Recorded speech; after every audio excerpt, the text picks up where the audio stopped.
Good morning, my Real News Midday TV family. Thank you so much for tuning in this morning, and I'm wishing for everyone a wonderful and a productive day. And in the news this morning for January 19, 2024, police cut down contractor killer in St. Catherine.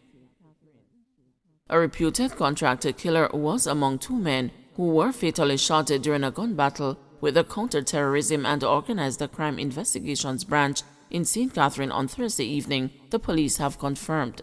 Deputy Commissioner of Police in charge of crime and security, Fitz Bailey, told the news that one of the deceased is a prolific contractor killer known by his alias Gangbang. DCP Bailey said Gangbang's death resulted from a run-and-gun battle which started in Spanish Town and culminated in Greater Portmore. Following the melee, two 9mm pistols were recovered, he further disclosed.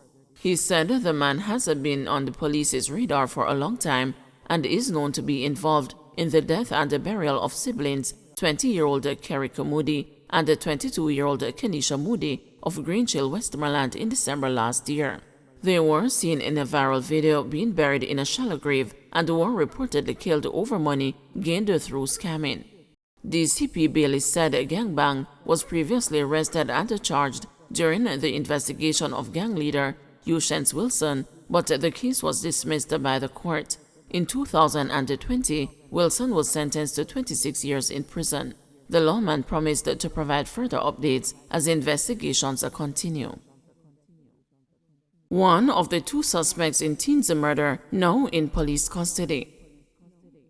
The swifter action of the Westmoreland police has led to the apprehension of one of the suspects in the brutal murder of 19-year-old Enrico Chambers at the Top Road, Little London in the parish on Thursday morning. Commander for Little London and the Negril Police Division, Deputy Superintendent of Police Sean J. Mitchell, told the news that the 18-year-old suspect was nabbed shortly after the incident. A male suspect who happens to be 18 years old is now in custody in relation to the murder of 19-year-old Enrico Chambers. The police were able to shortly apprehend one of the suspects in the matter, DSP Mitchell revealed.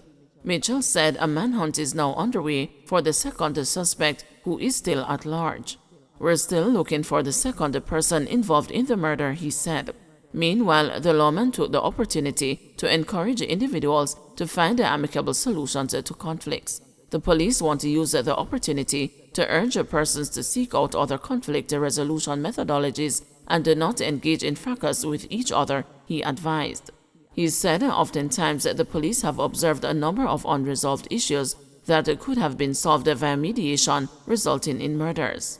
Mitchell spoke of the different avenues across the country that residents can access, such as the police and other community leaders. We have a young man who is now deceased and another in police custody, while we look out for another because of a conflict that could have been resolved without the use of violence, he lamented. Member of Parliament for Westmoreland Western Moreland Wilson, in expressing his condolences to the family, appealed to residents to help the police in their investigations. I want to extend an appeal to those who have information that can help the police in their investigation of this heinous murder to please get in contact with the Little London Police, Savannah Lamar Police, or the Negril Police, Wilson urged. He continued, "It is quite unfortunate that Chambers' murder is on the heels of the Prime Minister making his speech about his vision for peace, prosperity, and productivity," he reasoned. According to the police, Chambers was at his sister's house after 9 a.m. when an argument ensued between him and the two suspects. The two men returned with machetes in hand and attacked Chambers, who ran but was later chased and several chop wounds inflicted on him. He was rushed to the Savannah Lamar Public General Hospital, where he later succumbed to his injuries. Julian Silvera arrested in connection with wife's murder. Deputy Commissioner of Police in charge of crime, Fitz Bailey, has said there is sufficient evidence to prosecute a former Member of Parliament, Julian Silvera, for the death of his wife, Melissa. Mr. Silvera was picked up Thursday by detectives attached to the Major Investigation Division. DCP Bailey said he was taken into custody as a suspect following consultation with the Office of the Director of Public Prosecutions. Several lines of inquiry were drawn during the investigative process, and we satisfied ourselves that there is sufficient evidence to mount a viable prosecution, he explained. The development comes 6 days after Mrs. Silvera was laid to rest on January 12 and followed weeks of relative quiet about the case. DCP Bailey said a comprehensive work is being done to uncover answers in the case so justice can be delivered to the family of the deceased. On November 10, 2023, about 7 a.m., the police initially responded to what appeared to be a death investigation at the residence of Jolan and Melissa Silvera. After the autopsy report, it was revealed that Mrs. Silvera had not died from natural causes, but as a result of possible gunshot wounds. As a consequence, the police elevated the investigation into a murder investigation. Despite public speculation, the Jamaica Constabulary Force, in its commitment to transparency, swiftly launched a thorough investigation to address any concerns of a cover-up. For transparency to be maintained, the matter was reassigned to the Major Investigation Division, MID. Several lines of inquiry were drawn during the investigative process, and having satisfied ourselves that there is sufficient evidence to mount a viable prosecution, as a consequence, consultation was made with the offices of the Director of Public Prosecution, who concur with our findings. Jolan Silvera, the husband of the deceased, Mrs. Melissa Silvera, has been taken into custody as a suspect in this case. This significant development is a testament to the dedication of the JCF in serving the public and upholding the principles of being a force for good. The JCF remains resolute in its commitment to transparency, justice, and public safety. We understand the concerns of the public, and this update is provided to assure that our work is ongoing and focused on seeking the truth. I extend my deepest gratitude to the key stakeholders who have played pivotal roles in the exhaustive and meticulous process of unearthing critical evidence. During the investigation, several lines of inquiries were explored with the support of several entities.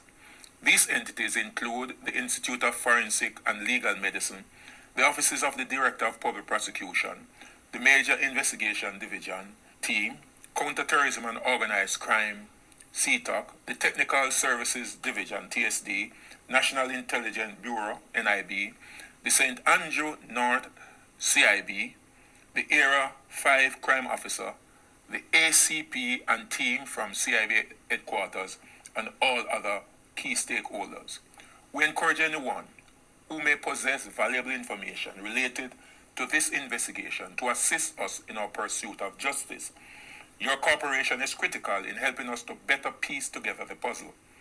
Your trust and collaboration play a vital role in upholding the values of justice and security that we strive to provide. Together we can ensure that our communities remain safe and justice prevails. If you have any information, please contact our dedicated hotlines at 119-311-811, the Major Investigation Division at 876-758-5048, or visit our nearest police station. Golding condemns a knife attack on PNP councillor, renews a call for closer protection officers.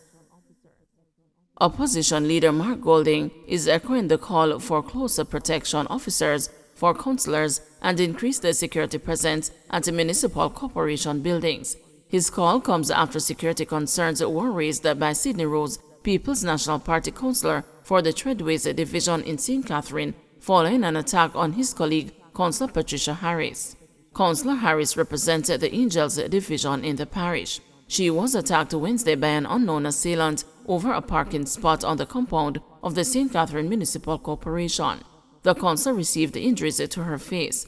Mr. Golding says that the incident has created a greater sense of urgency around the security issues. Our country is an unruly place, not a safe place now. So, elected officials they need to have protection as well, especially if they are at risk. Some are more at risk than others, and I think they should be assessed. And those that are assessed as having seriously elevated risk levels ought to be protected. And also public facilities in areas where these things are more likely to happen also need to have proper security. She's out of hospital now, but she's still doing tests. So she told me she has some tests to do today. She's still receiving medical care, but she's not in hospital any longer. She's not deterred. I spoke with her just a while ago, and she's in strong spirits, and she's going to continue to represent the people of Angels Division well. And she's not deterred. She's moving forward, and she knows she's facing an election soon which she intends to win. So she's a very strong lady. Woman seen in video abusing child arrested. The police have confirmed that the woman who was seen in a now viral video on social media abusing a child has been taken into custody. She is to be interviewed by the police in the presence of her lawyer. In the meantime, the Child Protection and the Family Services Agency confirmed earlier Thursday that the child, who is 15 years old, is receiving medical attention at hospital. Our investigations team was able to quickly locate the child. We can confirm that the woman seen assaulting her in the video is her mother. The child is now in the care of her father, and she is currently receiving medical attention at the hospital, said the CEO, Mrs. Lauren Adams Thomas.